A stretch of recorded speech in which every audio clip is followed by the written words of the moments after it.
Oi, boa tarde. Eu sou a doutora Raquel Pinheiro. Eu sou mestre e doutora em odontopediatria pela UFRJ e sou staff aqui do Hemorrio. Então, hoje eu vim conversar um pouquinho com vocês sobre o atendimento à criança hospitalizada no Hemorrio. Bom, antes de falar propriamente do nosso serviço, eu vou abordar alguns pontos importantes relacionados à hospitalização infantil e à questão psicológica. Então, vale a gente lembrar que a situação da internação, ela é uma situação potencialmente traumática. A gente está tirando a criança do ambiente confortável para ela, né, da casa dela. Ela já vem para cá com algum tipo de dor, algum tipo de incômodo, e isso faz com que a criança se torne mais estressada, mais angustiada e ansiosa. Então, é um ambiente com diferentes estímulos, como ruídos, né, aqueles barulhinhos dos monitores, luzes diferentes, existem procedimentos constantes, remoção de sangue, né, para fazer análise sanguínea praticamente todos os dias. Então, isso tudo causa alterações emocionais, como a angústia, o medo, o estresse, além de ser uma situação que ela tem uma redução da socialização. Não tem um contato com o pai e com a mãe todos os dias, ou é só com um, ou é só com o outro, não tem presença dos irmãos, dos amigos, de toda a família, né? De toda a rede social dela. Então, Gerald, em 1975, ele descreveu que o manejo psicológico no comportamento infantil são os meios pelos quais a equipe odontológica executa um tratamento efetivo e eficiente em uma criança, e, ao mesmo tempo, induz a uma atitude positiva em relação à odontologia.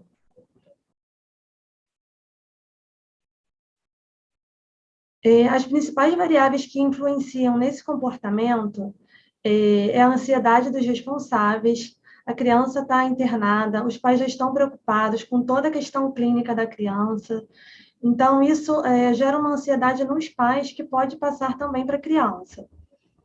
A história médica, né?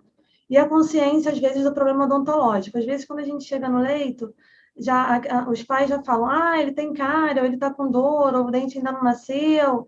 Então, já tem essa questão, essa consciência do problema odontológico. Então, a gente tem que fazer esse atendimento inicial de uma forma bem leve, né? Explicar, ouvir o que os pais têm para falar, as dificuldades que eles têm ali no leito, esclarecer tudo que eles quiserem saber, nenhuma dúvida boba, né? A gente sempre pede para eles conversarem com a gente, saber quais são os problemas de dia a dia ali durante a internação, concordar e motivar na higiene oral. Lembrando que o tratamento odontopediátrico, ele é baseado num triângulo, né? Que é o paciente, propriamente dito, a família e a equipe odontológica. E cabe a gente da equipe odontológica ter conhecimento e destreza com o paciente infantil, ter carinho, ter paciência, ter empatia, entender todos aqueles procedimentos, né? Todas aquelas angústias que os pais e a criança estão passando naquele momento, e fazer um tratamento humanizado, através de atividade lúdica que promova o desenvolvimento psicomotor, cognitivo, social e afetivo. Então, a gente já chega, conversa, dá um brinde, eles já começam a se interessar, isso tudo a gente vai conquistando a criança. Porque muitas vezes o primeiro contato com o dentista é no leito, ainda não foi no ambulatório, então, às vezes, isso pode dificultar, mas se a gente fizer tudo de uma forma bem humanizada, a gente consegue conquistar aquele paciente. Bom, quais seriam os objetivos da visita odontológica à criança internada? Manter o estado clínico estável, né? Lembrando das infecções oportunistas, que muitas infecções podem começar por uma má higiene oral, por exemplo. Prevenir a cárie e a erosão dentária. Às vezes eles esquecem que tem que escovar o dente quando estão internados, então a gente tem que estimular, né, a prevenção, e também se a criança já apresentar a cárie, a gente fazer o tratamento ali no leito mesmo. Depois eu vou entrar mais fundo nesse assunto. Então, prevenir a formação do biofilme bucal e essa burra lingual, em pacientes com intubação orotraqueal. A gente já sabe, né, que essa saburra, essa sujeira na boca pode causar pneumonias nosocomiais, então o objetivo é prevenir as pneumonias, tanto a nosocomial quanto associada à ventilação pulmonar mecânica. E tratar as lesões relacionadas às infecções oportunistas, como herpes, candidíase. E com isso tudo, a gente tenta também reduzir a gravidade de mucosite bucal e a incidência das lesões ulcerativas induzida por quimioterápicos. A gente sempre chama a atenção de toda a equipe, né? Os médicos, os enfermeiros, a família, e a saúde bucal comprometida, ela pode colocar em risco a saúde do paciente e a recuperação. Então, às vezes, por conta de uma alteração bucal, a criança pode ficar mais tempo internada. E esse é o nosso objetivo de prevenir essa situação. Bom, agora eu vou falar propriamente do nosso serviço, né, aqui do Hemorrio. Então, a gente sabe que a maior prevalência de internação, de uma maneira geral, não aqui no hospital, são as infecções de trato superior, de trato respiratório superior, né, as pneumonias, bronquite, bronquiolites. Mas aqui no Hemorrio, a gente tem mais internação dos pacientes de anemia falciforme por causa das crises álgicas, devido ao comprometimento da circulação. Os pacientes que têm leucemia, que eles internam para fazer alguns blocos, né, de quimioterapia, e os pacientes de coagulopatia em geral, devido a sangramentos espontâneos. A frequência das visitas, elas são feitas uma vez por semana, ou perante a solicitação de parecer do médico, aí a gente vai antes do dia que a gente costuma subir, e ela é feita por uma staff e uma residente. Bom, então quando a gente chega no leito, primeiro a gente se apresenta, a gente fala qual é o nosso objetivo ali, né? A gente faz a identificação antes mesmo do leito, a gente identifica no sistema aqui do Hemorrio o nome das crianças internadas, então a gente já sabe a enfermaria, o leito, matrícula, a gente já pega todas essas informações básicas para diminuir ali o tempo da gente em contato com a família para estressar o menos possível. Então, coleta de dados pessoais, o diagnóstico, o tempo de internação, o motivo da internação e quais os medicamentos que a criança está usando.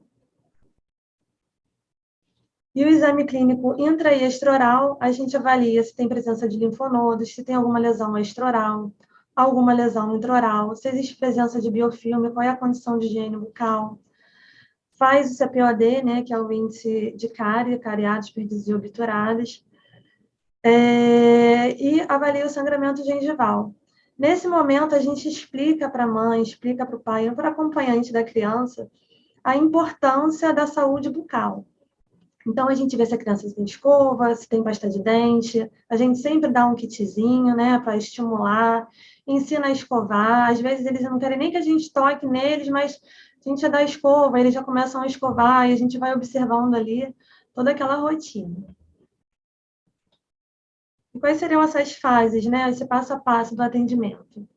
Então, a gente visa primeiro eliminar com urgência os focos de infecção e dor, controlar a doença cárie através da adequação do meio bucal, geralmente a gente usa o cimento de ionômero de vidro, e aí a gente faz ali no leito mesmo. Os pacientes que têm alguns problemas que a gente pode tratar no leito, a gente já vai fazer no leito, senão depois a gente pede para eles voltarem ao serviço e marcar fazer o atendimento ambulatorial. A gente faz a prevenção com a orientação de higiene bucal, direcionamento e motivação da dieta, porque muitos pacientes podem comer dieta fora ali da rotina do hospital, então os pais trazem muito biscoito, trazem muito chocolate, bala, e aí a gente orienta para usar, fazer no momento certo, logo depois fazer a escovação, para diminuir a possibilidade, né, de desenvolvimento da cárie. E aí também, depois da escovação, faz a aplicação tópica de flúor. Então, o tratamento ele deve sempre considerar a condição clínica do paciente. Eu vou falar um pouquinho mais à frente, quando eu mostrar alguns casos clínicos. Então, como é que é feita essa instrução de higiene oral, essa orientação de higiene oral? A gente faz com a escovação, né, com a escova e com a pasta, ou o uso da clorexidina se necessário. Tem muitos pacientes aqui que, às vezes, têm uma plaquetopenia muito, muito grave, que não pode nem escovar o dente. Então, a gente faz uso do recurso de usar a clorexidina, de fazer o bochecho da clorexidina. Então, a gente tem que tornar a higienização da boca uma tarefa incorporada à rotina da enfermaria pediátrica do hospital.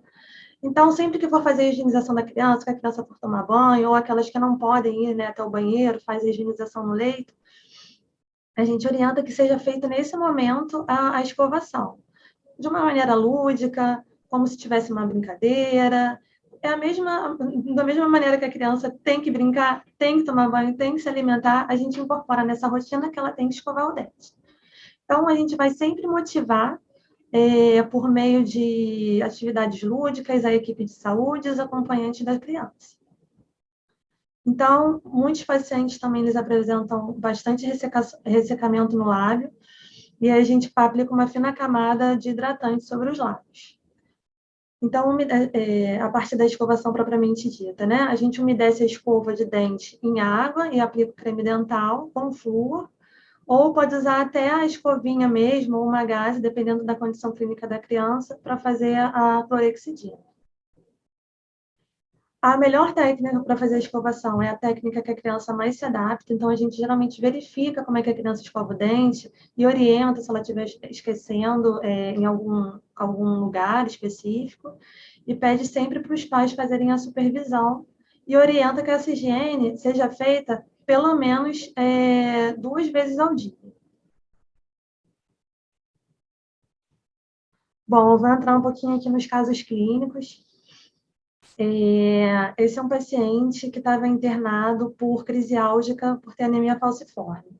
Quando a gente foi fazer o exame de rotina, o exame ali na visita, a gente se deparou com essa atividade de cárie assim, bem, bem acentuada. Então, no leito mesmo, a gente fez o TRA, né, fez a remoção mecânica da cárie com colher de dentina, e depois fez o ionômero de vidro. Então, a gente já conseguiu dar uma condição melhor da saúde bucal, pelo menos nesse período de internação. A gente pede que, passado esse período, que os responsáveis levem a criança no nosso ambulatório, para que a gente possa fazer o tratamento com as restaurações em resina. Essa foi uma outra paciente que a gente atendeu. Ela estava com uma herpes labial. Ela também era uma paciente com anemia falciforme. Estava internada também por crise álgica. E aí a gente identificou a herpes, ela já estava começando a formar crosta, então a gente fez o laser para acelerar esse processo de cicatrização. Esse é um paciente, ele tem leucemia, e ele estava numa fase de tratamento que diminuiu muito a quantidade de plaquetas dele, então ele estava fazendo sangramento espontâneo. Esse eu não cobri os olhinhos justamente para vocês verem, né, esse sangramento na esclera, né, nos olhos. Estava fazendo epistaxe, e aí quando a gente foi examinar ele, era muito coágulo de sangue. Então a gente removeu todo o coágulo, indicou fazer uso da clorexidina, como eu falei lá, que eu falei que eu ia repetir isso mais na frente. Esse é um paciente que não tem como a gente orientar para fazer escovação, porque qualquer trauma, por mais que ele seja pequeno, pode causar mais ainda o sangramento. Então, a gente orienta a fazer uso da clorexidina, e aí a gente vai acompanhando e orientando qual a fase que já pode entrar a escovação. Então, é muito importante ver a condição clínica do paciente para poder instituir o melhor tratamento e a melhor orientação sobre higiene bucal. Essa é uma paciente que tinha uma mucosite grau 3, ou, na verdade, que já era grau 4, que não estava conseguindo se alimentar, estava com uma neutropenia grave. E aí, a gente aqui no serviço faz o uso da fotobiomodulação, né, com laser. Em 2 a 3 dias, essa lesão já estava bem cicatrizada, já estava comendo direito. Então, é muito importante essa questão das visitas e dessa troca que a gente tem com a equipe médica e com a equipe de enfermagem. Porque a gente conseguiu dar uma condição, em poucos dias, do paciente já conseguir se alimentar e acelerar esse processo de alta dele, que às vezes o paciente com uma mucosite nesse estado, ele nem vai para casa. Só vai quando já estiver cicatrizando e ele puder beber água, porque nessa fase até a água incomoda para o paciente engolir, né? E aqui, para finalizar, eu trouxe esse caso. Na verdade, essa criança, ela ainda não tem um diagnóstico fechado. A primeira manifestação que ela teve clínica foi essa lesão no assoalho de boca, né? E aí a gente já pensou em úlcera neutropênica, em doença de Riga-Fez, então a gente está acompanhando, essa lesão vem diminuindo, mas às vezes a primeira manifestação clínica é uma manifestação oral. Então ele não estava mamando, e aí depois a mãe olhando a boquinha conseguiu ver essa lesão, e aí fez uma série de exames e até hoje a gente ainda não conseguiu fechar o diagnóstico. Então a gente está acompanhando, né, essa lesão e a gente tenta sempre proporcionar uma melhor qualidade de vida. Esse neném já está mamando, a gente fez corticoide, né, não dá para fazer bochecho, né, que é muito pequenininho, mas para dar uma condição melhor para a criança poder se alimentar.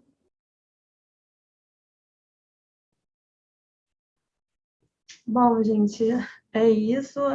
Espero que eu tenha contribuído para esclarecer algumas dúvidas, já que ainda está começando nessa questão da visita, né, ao paciente, da criança hospitalizada. E qualquer dúvida é só entrar em contato.